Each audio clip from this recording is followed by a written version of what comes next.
우리가 그 사람 참 믿음이 좋네, 그 사람 참 신앙이 좋은 것 같아 라는 말을 하는데, 사실 믿음이 좋다, 신앙이 좋다라는 이야기는 그렇게 쉽게 할 수 있는 말이 아닙니다. 여러분, 어떻게 아브라함이라는 사람을 우리가 믿음의 조상 이렇게 얘기하잖아요, 그렇죠?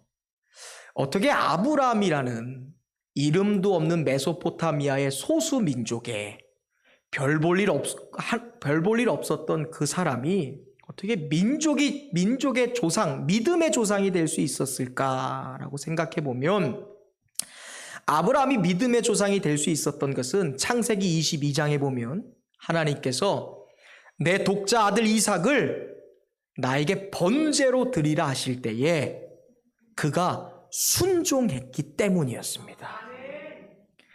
100세 때 얻은 아들인데 그 아들을 모리아산 위에 올라가서 나에게 번제로 바치라 라는 말씀을 듣고 아브라함이 그대로 행했기 때문에 하나님은 그 행위를 통하여 그를 의로운 자라라고 여겨주셨다라고 말씀하고 있어요.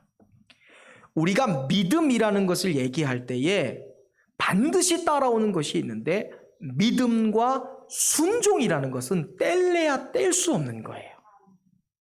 우리가 신앙을 이야기하면서 신앙과 하나가 돼서 묶어 나오는 단어가 있다면 그것은 행함이라는 거예요. 우리 옆 사람에게 한번 인사해 보겠습니다. 믿음과 순종은 하나입니다. 믿음과 행함도 하나입니다. 네. 믿음이 있다고 말하면서 순종이 없는 믿음이 참된 믿음이 아니고요, 행함이 없는 믿음이 진실한 믿음이 아니다라는 것이죠.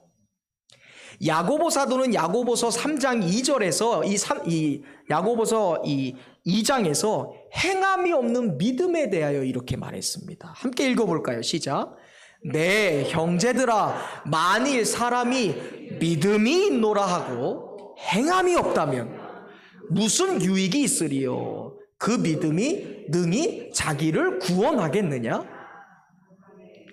어떤 사람이 제가 믿음이 있습니다라고 얘기하는데 믿음에 행함이 없는 거예요.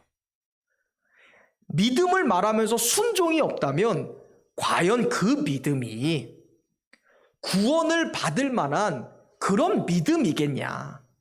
내가 구원에 이를 만한 그런 믿음을 가지고 있다라고 말할 수 있겠느냐라는 거예요. 행함도 없는데, 순종도 없는데 그 믿음이 구원에 이르는 믿음이 있겠느냐? 좀 부족한 것 아니야? 라고 야고보 사도가 얘기하는 거예요. 그래서 또 17절에 이런 말씀도 하십니다. 한번 같이 읽어봅시다. 이와 같이 행함이 없는 믿음은 그 자체가 죽은 것이다. 행함이 없는 믿음이 뭐래요? 죽은 믿음, 가짜 믿음, 껍데기 믿음이라는 거예요. 24절에서도 이렇게 말합니다. 26절에 시작. 영혼 없는 몸이 죽은 것 같이 행함이 없는 믿음도 죽은 것이다.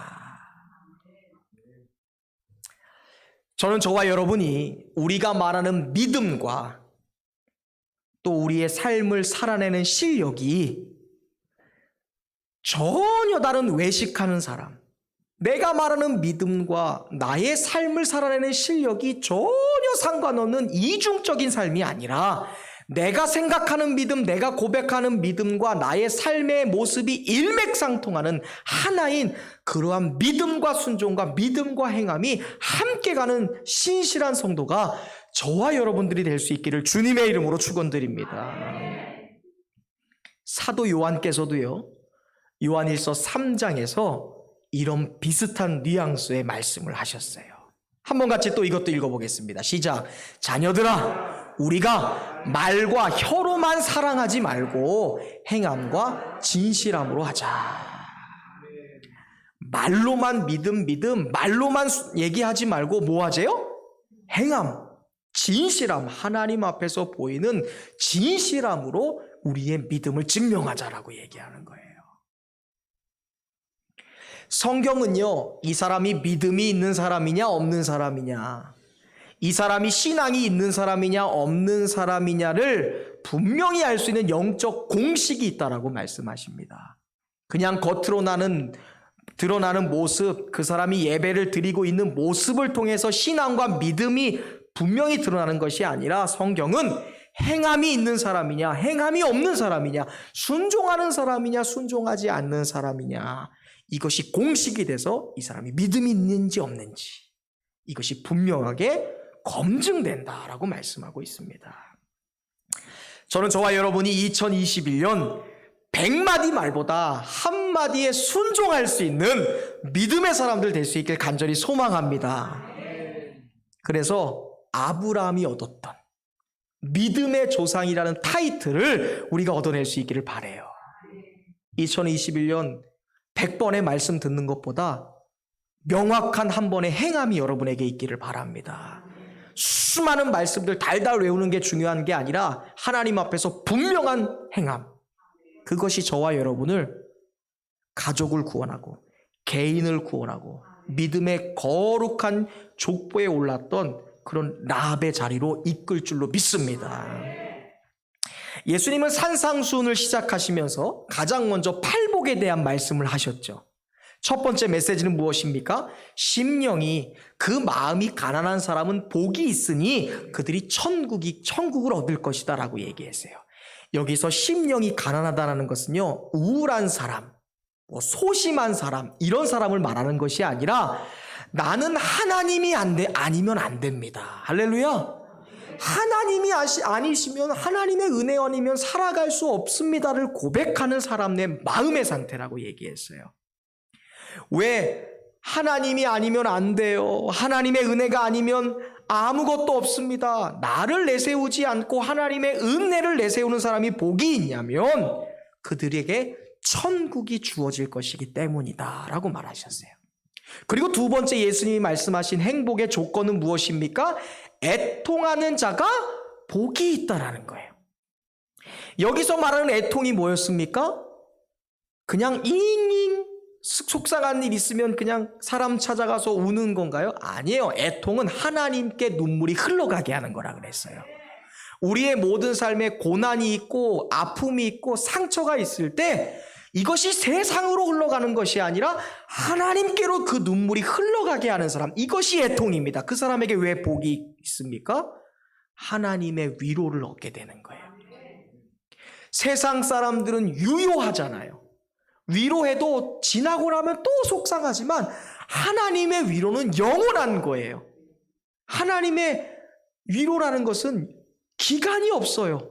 그냥 영원한 거기 때문에 우리가 하나님 앞에서 눈물을 쏟아놓고 나의 고통과 원인의 이유가 무엇이든 그것이 하나님을 향해서 그 애통이 흘러갈 때 하나님이 우리에게 소환되세요.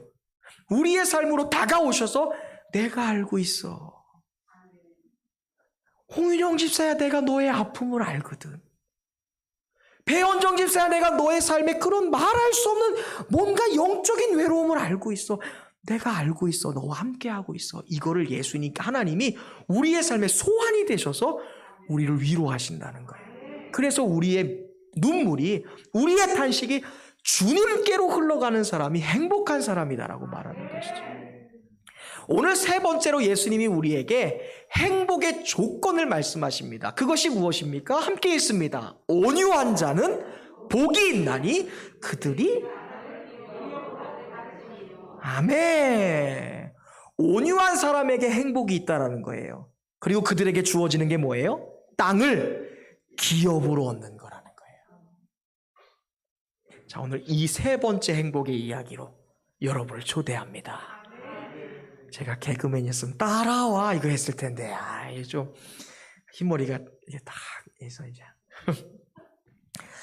여러분, 우리가 일반적으로 온유하다라는 말을 쓰면 어떨 때 사용하시나요? 온유라는 말.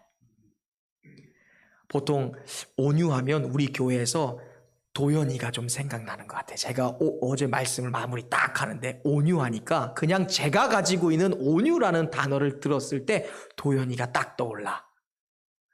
도연이가 어떤 사람 같으세요?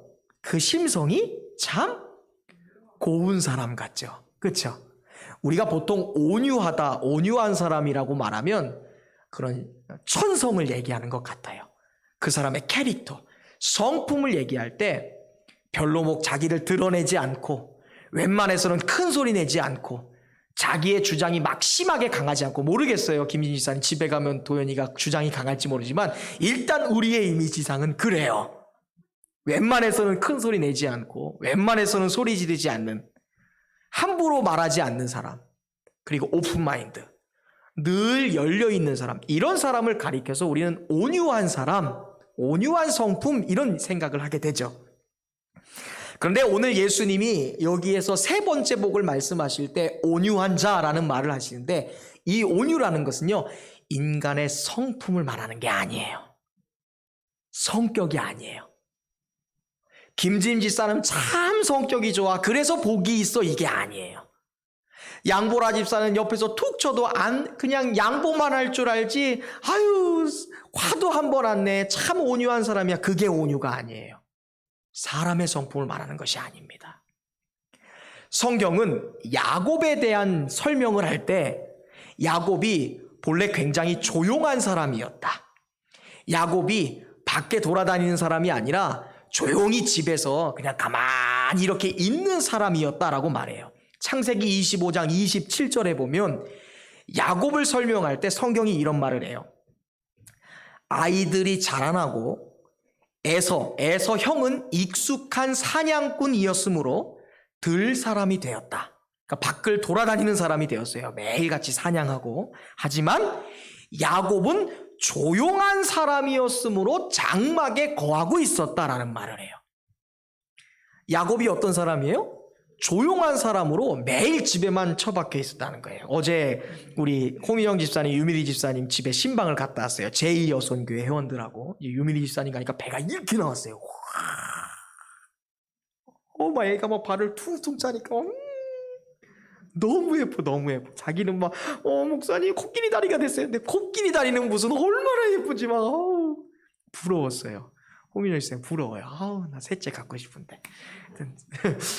그런데 이제 길을 가는데 원래 이제 그곳에 우리 하늘이가 같이 동행하고 싶었어요. 그래서 하늘이 같이 가면 좋겠다 했는데 출발해야 되는데 하늘이가 안 와. 그래서 집사님 하늘이는요? 몰라요 목사님, 막상 가려고 하니까 화장하고 뭐 하는 게 귀찮았나 봐요. 그래서 하늘이가요? 안 그럴 것 같은데 하니까 모르겠어요. 누워있어서 방학해서 그런지 제가 그랬어요. 야, 너 자꾸 누워있으면 등에 곰팡이 나. 우리 청년들이 방학하고 그러면은 집에서 이렇게 늘어지고 싶잖아요. 야곱이 그런 사람이었다라는 거예요. 틈만 나면 자는 사람, 집에서 조용히 있는 거 좋아하는 사람이었대요. 그런데 우리는 성경이 야곱을 향해 그는 조용해서 집에 있었다라고 설명해도 야곱을 향해서 우리는 온유한 사람이라고 얘기 안 해요. 여러분 머릿속에 야곱은 어떤 사람이에요? 온유한 사람이 아니에요. 그렇죠? 오히려 악착 같은 사람 아니에요? 어떻게든 형의 장자권 뺏으려고 욕심 있는 사람 아닙니까? 막 탐욕으로 물드는 사람, 수단과 방법 다 동원해서 자기 것 쟁취하고자 하는 그런 정말 악착 같은 사람이잖아요. 절대로 야곱을 향해서 온유한 사람이라고 얘기 안 해요. 그래서 지금 주님이 말하는 이 온유한 사람, 조용한 사람, 자기의 의견을 막 드러내지 않는 사람, 함부로 화내지 않는 사람, 이 주님이 말씀하신 온유라는 것은 성격과 관련된 것이 아니에요. 야곱이 조용하고 집에만 있었다고 해도 이게 온유가 아니잖아요. 그래서 본문에 말씀하는 이 온유한 사람이라는 것은 사람의 천성적인 성품이나 캐릭터가 아니라, 잘 들으세요, 온유함이라는 것은요, 헬라어로 프라비스라는 단어예요. 프라비스. 이 말은요, 사람이 아니라 하나님께, 사람이 아니라 하나님의 말씀에, 사람이 아니라 하나님의 뜻에 유순한 태도를 갖는 성품적인 특징, 그 사람의 모습을 나타내는 말이 바로 온유한 사람이에요. 사람의 겉으로 드러나는 조용하고 차분한 성격, 웬만해서는 자기를 드러내지 않는 그런 성격이 아니라 하나님 앞에, 하나님의 말씀 앞에, 하나님의 뜻 앞에 부드럽고 온유하고 긍정적인, 서두에 말씀드린 순종하는, 행하는 그런 상태를 말하는 단어가 뭐예요? 온유한 사람이에요. 하나님의 뜻에 대한 유순한 공경심, 순종심을 말하는 것이 온유한 사람이에요. 자, 그러면 정리해 볼까요? 하나님의 말씀이 들릴 때 그 말씀에 순종하는 사람은 복이 있나니. 할렐루야. 하나님의 뜻에 유순한 순종심을 보이는 사람은 복이 있다. 이해되시죠? 그게 온유한 사람이에요.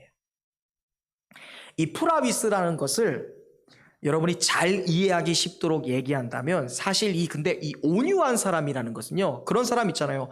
우리가 신앙생활하면 그냥 목사님이 한마디 탁 하면 할렐루야 하면서 순종을 잘하는 사람의 스타일이 있어요, 또. 그리고 웬만하면 주판 좀 돌려보고 상황 따져보고, 잠시만요, 우리 데이트 한번 하자 하면 일단 벌써 이렇게 수첩권해갖고 이것 좀 볼게요 하면서 이해가 돼야, 수긍이 돼야 순종하는 분들도 계세요. 그래서 온유한 사람, 하나님의 말씀에 순종적인 사람들이 타고나는 거야 이런 생각을 할 수 있지만, 사실 이 온유한 사람이라는 것은요, 만들어지는 거예요.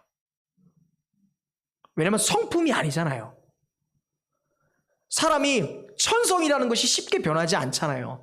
바울이 예수님 만났다고 이렇게 활동적인 성격이 한 번에 변하나요? 잘 안 변해요. 그렇죠?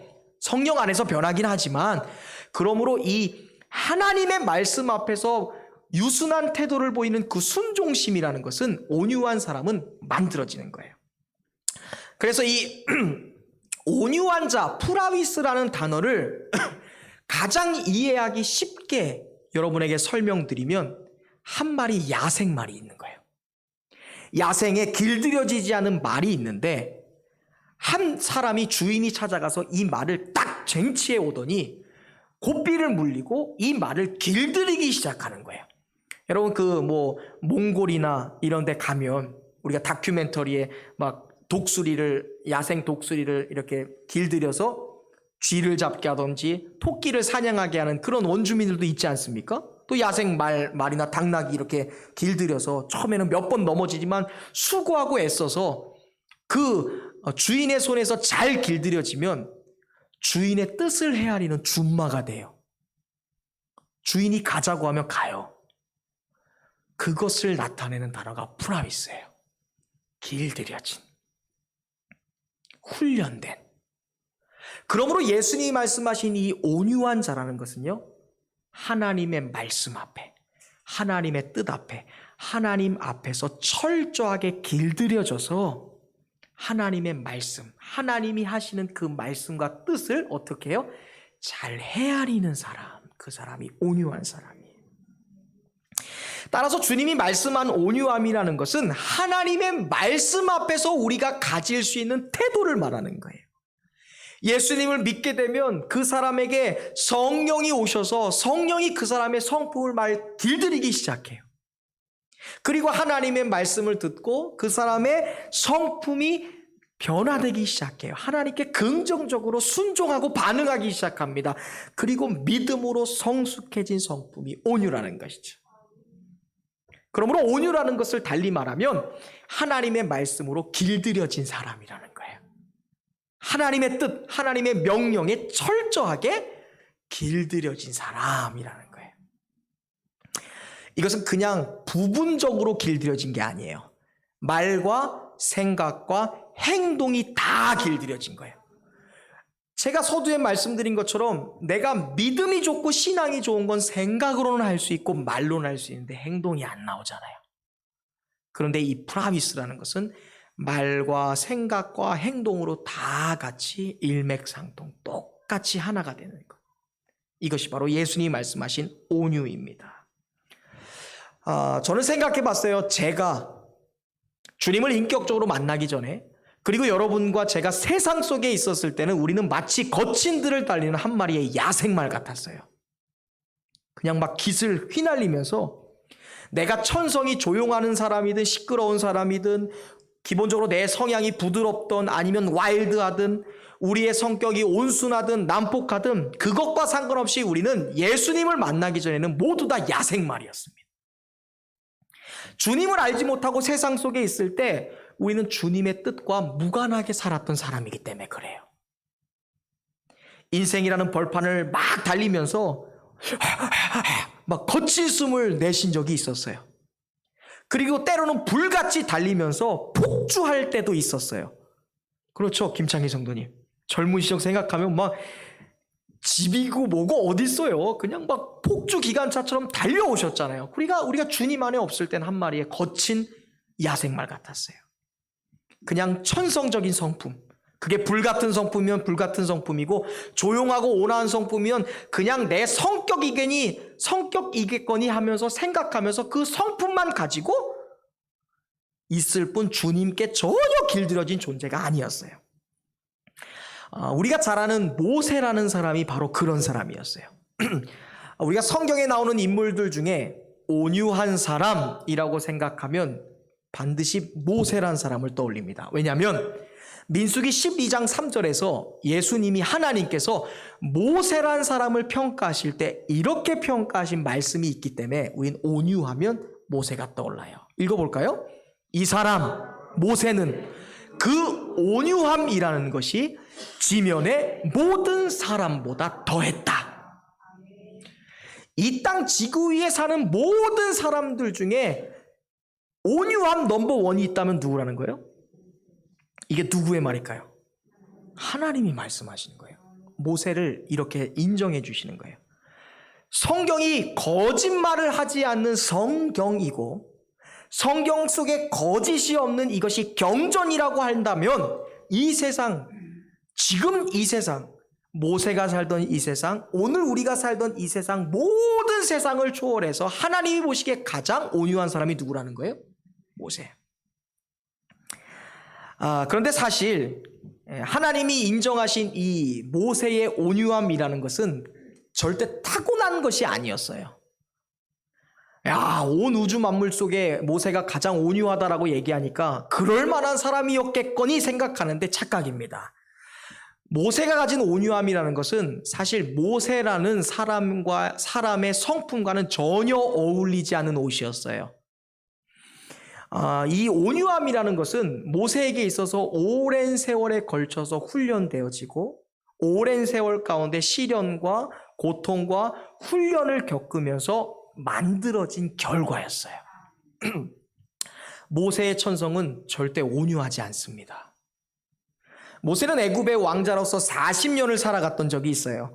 그때 바로의 궁전에 있을 때 모세가 가장 의지했던 것은 어때요? 자기의 주장이고 자기의 권력이고 힘이었어요. 그 40년 동안 모세가 바로의 궁정에 있을 때 그는 너무나 쉽게 분노하는 사람이었습니다. 한 번은 히브리 민족이 애굽의 군사에게 막 노역을 당하면서 고통을 당하고 채찍을 맞으니까 그것을 보고 마음에 불같은 분노를 느낀 모세가 히브리인을 구하기 위해서, 노예를 구하기 위해서 애굽 군사를 어떻게 해요? 쳐 죽여요. 여러분, 우리 가족 중에 좀 쉽게 화내는 사람 있어요, 없어요? 왜 대답 안 하세요? 가족 중에 쉽게 분노하는 사람 있어요? 있어요? 저를 따라서 고백하겠습니다. 그게 나입니다. 진짜 이 사람은 크게 안 하시네. 모세가 그런 사람이었어요. 근데 아무리 화를 잘 내도 우린 사람을 죽이진 않잖아요. 사실 말로 형제를 죽이면 이미 살인한 거다라고 얘기하지만 실제로 모세처럼 누군가를 쳐 죽이진 않잖아요. 그만큼 모세가 분노하는 사람이었다는 거예요. 40살까지 바로의 궁전에 살 때 온유함이랑 관련이 있는 성품 같으세요? 엄청 쉽게 분노하는 사람이었어요. 또 모세는 그렇게 거친 사람일 뿐만이 아니라 살인을 저지르고 그 살인을 무마시키기 위해 자신의 방법과 자신의 지혜를 사용한 사람이었습니다. 그 시체를 땅에 묻어버려요. 우리 같았으면 하나님께 엎드려서 구했을 거야. 살인을 구하면 안 될 거면 자수해야 되지만 하나님 어떻게 해야 돼요? 제가 저의 분노를 다스리지 못했어요. 어떻게 해야 합니까? 하나님 용서하옵소서. 길을 주시고 이 실수를 만회할 수 있는 기회를 주옵소서. 하나님께 구하는 사람이 아니에요. 자기의 방법대로 어때요? 그 죽은 사람을 묻어버리고 그냥 도망치면 되겠거니 하고서 광야로 도망쳐버려요. 그게 모세의 삶이었어요. 그리고 미디안 광야에서 40년을 숨어 지냅니다. 오늘날로 말하면 신창원처럼 도피자, 도망자가 된 거예요, 스스로. 이 광야의 40년의 기간은요, 40년 지난 40년 동안 혈기가 많고 분노하고 자기의 뜻과 자기의 주장 그리고 나의 지식을 의지하던 모세에게 있어서는 하나님의 말씀에 하나님의 뜻에 하나님께 철저하게 길들여지는 기간이었어요.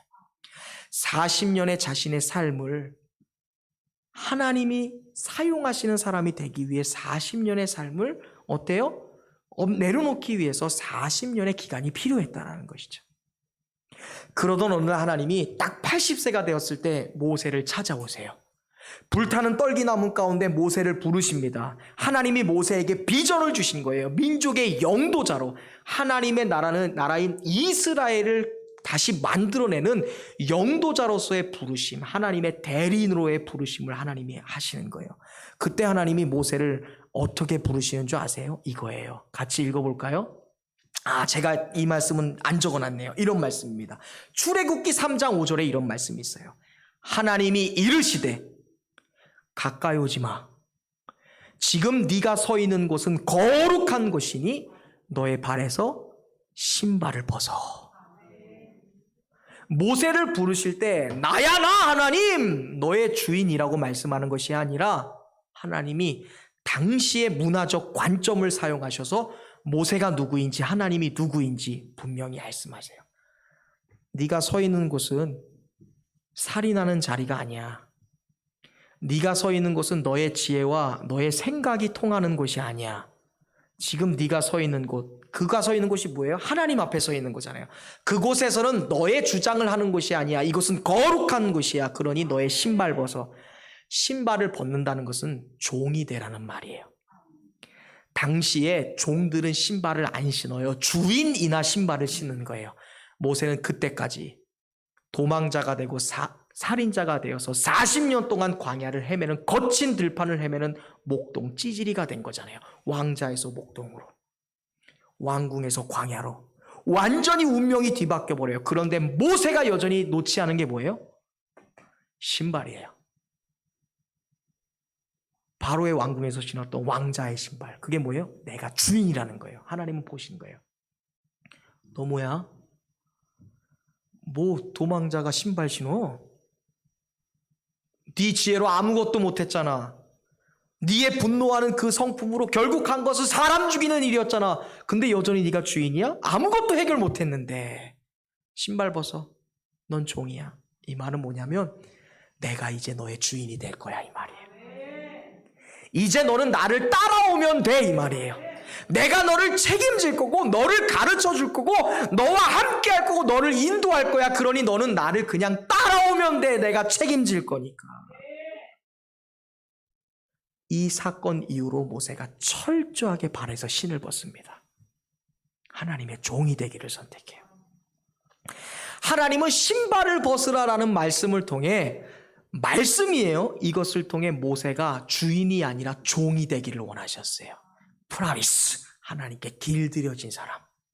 하나님의 말씀이 무엇이든 하나님의 뜻이 무엇이든 그 말씀 가운데 온순한 순종심을 갖는 온유한 사람이 되기를 원하셨어요. 이 사건 이후로 모세는 더 이상 야생마가 아니었어요. 그 사건 이후에 하나님이 말씀하신 게 이거예요. 다시 읽어볼까요?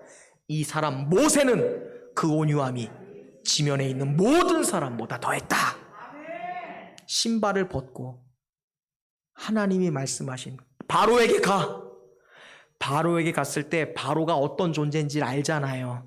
지금 나는 경찰서에 가면 이거 보상금 하고서 뭐 걸려있죠? 현상수배범 걸려있죠? 모세 걸려있는 거예요 지금. 감히 태양신의 아들인 바로왕의 파라오의 군사를 죽여? 이것은 바로에게 칼 들이는 거랑 똑같거든요. 자기가 지금 40년 동안 공개 수배돼 있는 거예요. 그런데 바로에게 가래. 그리고 이스라엘이라는 그 어마어마한 수백만 명의 백성들을 출애굽시키는데 하나님이 지팡이 던져, 먼지 일으켜, 모세에 가서 바로에 가서 명령해라고 하면 잔뼈가 굵잖아요. 내 생각을 너무 잘 알고 있는데 모세가 한마디 안 해요. 던지라면 던지고요. 일으키라면 일으키고요. 가서 말하라면 말해요. 그렇게 모세가 계산하지 않고 따지지 않고 그저 하나님의 말씀과 뜻에 온순하게 반응하는 순종적인 사람이 되었던 거예요. 그게 모세가 온유한 사람이 될 수 있었던 430년의 그 애굽의 종살이를 끝내고 그 수백만 명의 이스라엘 백성들을 인도하여 가나안 땅까지 인도하는 민족의 영도자가 된 거예요. 온유함이. 여러분 한번 생각해 보세요. 여러분의 자녀가 모세와 같은 지도자가 되기를 원하십니까? 배현정 집사님, 내 아들 성현이가 민족의 지도자가 되는 건 먼 이야기 같으세요? 아니죠. 내 손주가 될 수 있잖아요. 하늘이가 민족의 영도자가 되길 원하세요? 박미서 집사님? 건우가 이 민족을 세우는 모세 같은 지도자가 되길 원하세요? 나금치 집사님? 그러면 우리가 해야 될 게 뭐예요? 그 아들이, 그 자녀가 하나님 앞에 순종하고 행하는 모세처럼 하나님의 말씀에 온순한 태도, 긍정적인 태도와 행동을 보이는 온유한 사람이 되도록 기도해야 되는 것이죠. 그렇게 모세가 만들어진 거예요. 그냥 이 성품이 천성으로 주어진 게 아니라는 것이죠. 신발 벗으라. 더 이상 네 맘대로 살지 마. 신발 벗으라. 주인 없는 거친 야생마처럼 더 이상 살아가지 마 라고 말씀하시는 것이죠. 브라비스, 내게 길들여진, 나에게 순종적인, 나에게 호의적인, 내 말씀이 무슨 말이든 그 말씀에 아멘 할 수 있는, 따라갈 수 있는 온유한 사람이 되라 말씀하시는 거예요. 하나님, 저는 논리적인 사람이라 저를 이해시켜 주셔야 제가 따라가겠는데요. 하나님, 저는요 시간이 없는 사람이라 이 모든 것 해보고 시간 좀 남으면 계산기 두드리고 그때 순종해야겠는데요. 옛날 모세였으면 이랬을 텐데 모세가 더 이상 그러지 않아요. 수많은 백성들을 이끌고 사막을 행진해야 되는 일 앞에 모세는 더 이상 자신의 경험과 자신의 주장을 내세우지 않습니다. 모세는 40년 동안 철저하게 그리고 명확하게 하나님과 하나님의 말씀, 하나님의 뜻에 유순한 순종심을 갖는 사람이 되었어요. 모세가 40년 동안 광야에서 이스라엘 백성들을 인도할 때 이스라엘 백성들이 모세에게 굉장히 불평불만했던 적이 있어요. 한 번은 돌을 들어서 모세를 죽이려 하는 거예요. 생각해 보세요. 내가 너희를 위해서 무엇을 했는데 갑자기 여러분들이 저를 향해 돌을 다 든다면 제가 어떻게 할까요? 저는 제 성품이면 맞서 싸울 것 같아요. 사실 모세는 더 그래야 되잖아요. 그 불같은 성품이 있으니까. 근데 모세가 어떻게 한 줄 아세요?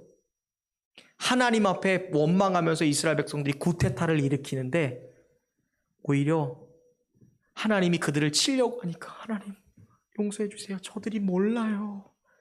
당신의 백성이잖아요. 아무리 구테타 일으키고 원망해서 하나님 진노하셔서 저들을 이 땅에서 다 없애버리면 아마 세상 사람들은 하나님이 능력이 없어서 가나안 땅 못 인도하니까 그냥 죽였다 이렇게 얘기할 거예요. 하나님 우스워질 거예요. 그보다 하나님의 사랑하는 백성들이잖아요. 원망하고 불평하고 하나님께 구테타를 일으키고 저에게 돌을 던져도 하나님 당신의 백성이고 저의 백성이잖아요. 차라리 하나님의 생명책에서 저의 이름을 지우시더라도 저들을 구원해 주세요. 그들의 편에 서서 그들을 품어주는 온유한 사람이 되었어요. 한 신학자는 이런 말을 했어요. 이스라엘 백성들이 애굽을 나오는 데는 하루가 걸렸지만 이스라엘 백성들이 그들의 마음속에서 애굽을 없애는 데는 40년이 걸렸다. 430년 동안 종살이하던 그 기간 동안 이스라엘 마음과 이스라엘 백성들 생각과 마음과 언어와 행동을 지배하던 것은 죄였어요.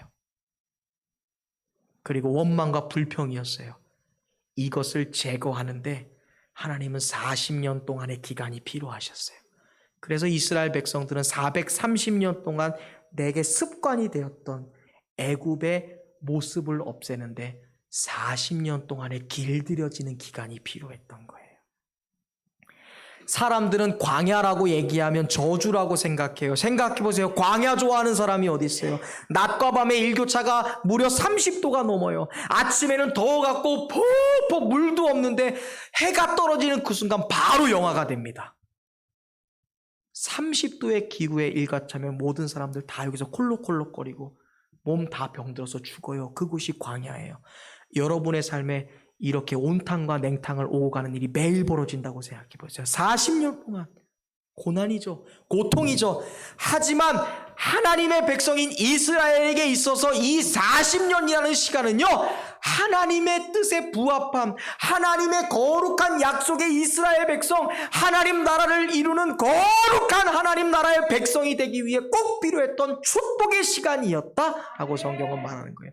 그 40년이 하나님의 축복을 얻는 온유한 사람 백성으로 만들어져가는 훈련의 기간이었기 때문에 그래요.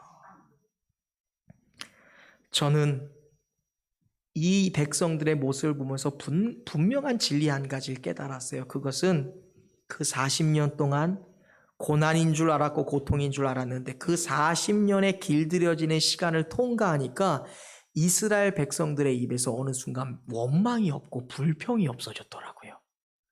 예전에는 뭔 말만 하면 애굽으로 갑시다.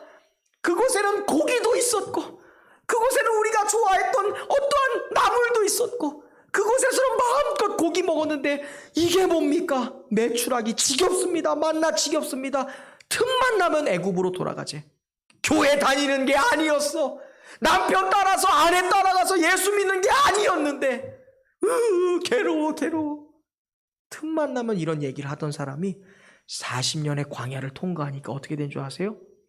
더 이상 애굽으로 돌아가자는 이야기가 안 해. 엄마 약속했지? 10번만 교회 가기로 하자고. 건우가 그랬대요. 처음에. 엄마 10번만 교회 갈 거야. 근데 10번의 기간 동안 하나님께서 그의 마음에 도전하시고 그의 마음을 터치하는 거야. 집에만 가면 오늘은 설교가 길었던 것 같아요. 그랬던 아들이 시간이 지나면서 어때요? 애굽으로 돌아가겠다는 얘기를 안 하는 거야. 나는 그냥 가나안 땅 가겠대. 엄마는 불안해지는 거야. 5번 남았어. 4번 남았어. 그래서 물어볼까 눈치 딱 살피는데 마지막 10번째 되는 날, 엄마 뭐해? 교회 가야지. 옷이 그게 뭐예요? 머리 좀 세팅하시고 더 예쁘게 가세요. 그때 놀라운 역사가 일어났어요. 그때 이스라엘 백성들에게 하나님이 가나안의 문을 열어주셨어요. 40년의 그 기간이 끝났을 때 하나님께 길들여진, 더 이상 애굽으로 돌아가지 않겠다, 원망과 불평이 멈춰졌을 때 그들에게 광야의 문이 닫히고 이제 약속의 가나안 땅의 문이 열렸어요. 저는 이렇게 모세와 이스라엘 백성들이 온유한 백성과 사람으로 변해가는 모습을 보면서 한 가지 깨달은 것이 있어요. 만약 우리가 이 험난한 인생을 살아가잖아요. 우리의 노력과 뜻으로 무엇 하나 할 수 없는 그러한 연약한 삶에 앞이 보이지 않는 막막한 인생을 살아가면서 내가 아직도 하나님의 말씀에 길들여지지 않았다면, 나의 힘으로 아무것도 할 수 없는 이런 제한적인 삶, 나에게 있는 병 하나도 내 손 하나 쓸 수 없고, 나에게 있는 관절염, 우리 가정의 경제적인 문제, 우리 가족의 어떠한 갈등의 문제를 내가 해결할 수도 없는 그런 연약한 인생을 살아가면서 완벽하시고 완전하신 하나님의 뜻과 영원부터 영원까지 존재하는 흠이 없는 하나님의 말씀에 내가 아직도 길들여지지 않았다면, 나는 여전히 세상 속에 길들여진 옛사람이라는 것이죠.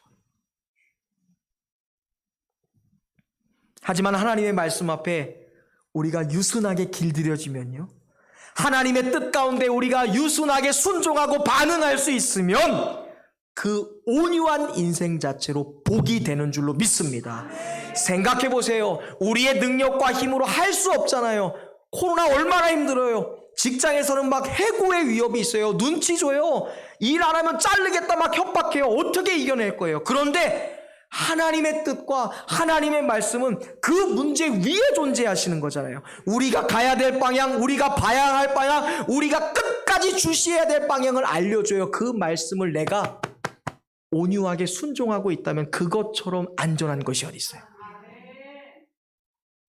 여러분 잘 들으세요. 여러분의 회사의 사장님이 원하는 것은 여러분이 아니에요. 여러분이 가지고 있는 자격증이에요. 도현이가 아마 컴퓨터 못 만지면 당장 자를걸요? 홍인영 집사님 유명한 엔지니어잖아요. BMW 판금부에 아무도 할 수 없는 알루미늄 차체인가요?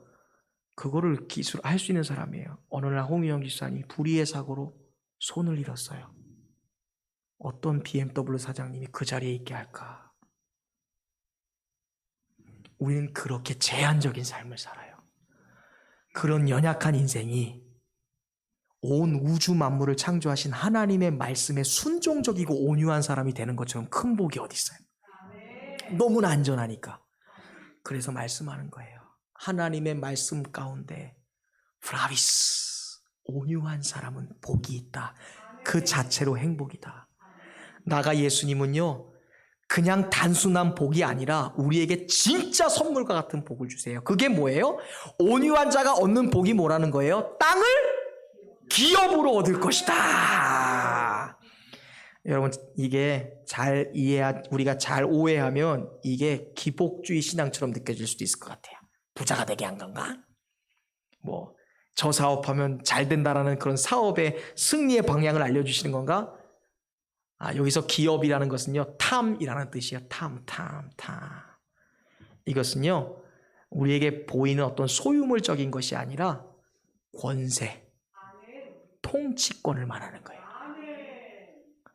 온유한 사람, 하나님의 말씀에 온순하고 순종하여 그 말씀을 순종하고 그 말씀에 순종심을 갖고 그 말씀에 어떻게 해요?